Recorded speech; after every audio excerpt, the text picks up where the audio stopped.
Gisugda na sa kagamhanan sa probinsya sa Misamis Oriental ang pagpanghatag sa ayudang pinansyal ngadto na sa mga individual ug pamilya nga gikonsiderang severely affected gumikan sa pandemyang gisagubang nga mao ang COVID-19. Kini ubos sa programa sa buhatan sa Provincial Social Welfare and Development kon PSWDO nga Assistance to Individuals in Crisis Situation kon AX. Ang mga individual o pamilya nga benepisyaryo niini kadtong gitawag nga indigent ug labihan nga naapektuhan ang panginabuhian gumikan sa pandemya ug ang paghatag niini aron matubag ang ilang mga nag-unang panginahanglan. Katimbayayong ang Department of Social Welfare and Development kon DSWD Region 10 niadtong Pebrero 17 hangtod 18, 2021 gipahigayon ang pagpangtunol sa financial assistance nga mokantidad og tag 5,000 ka pesos matag individual.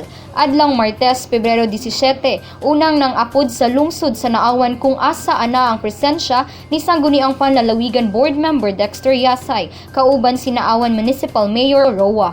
Mukabat 82 ka mga benepisyaryo ang mapasalamatong midawat sa maong ayuda ug dungan sa maong adlaw sa 68 ka mga benepisyaryo gikan sa lungsod sa Lugait ang nakadawat sab og cash assistance. Niadtong adlong Miyerkules, Pebrero 18, gisunod gilayon sa maong pagpangtunol ang mga lungsod sa Mantikaw ug Initaw.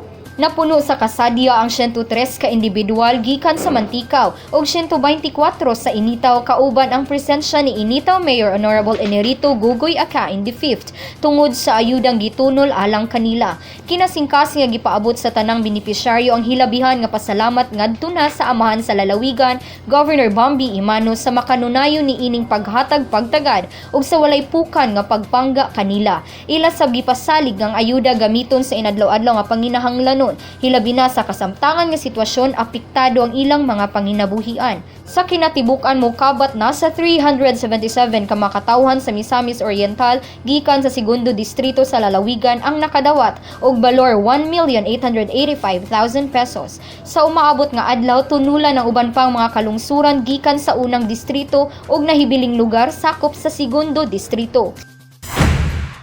Walay laing paglantaw si Governor Bambi Imano kundili ang kaayuhan lamang sa tanang lumulupyo sa Misamis Oriental ug aron mabati ug matagamtaman sa katawhan ang tiunay ug ligdo nga pagpangalagad sa administrasyon gikinahanglan nga mapadangat o mapaabot ang serbisyo ngadto sa katawhan.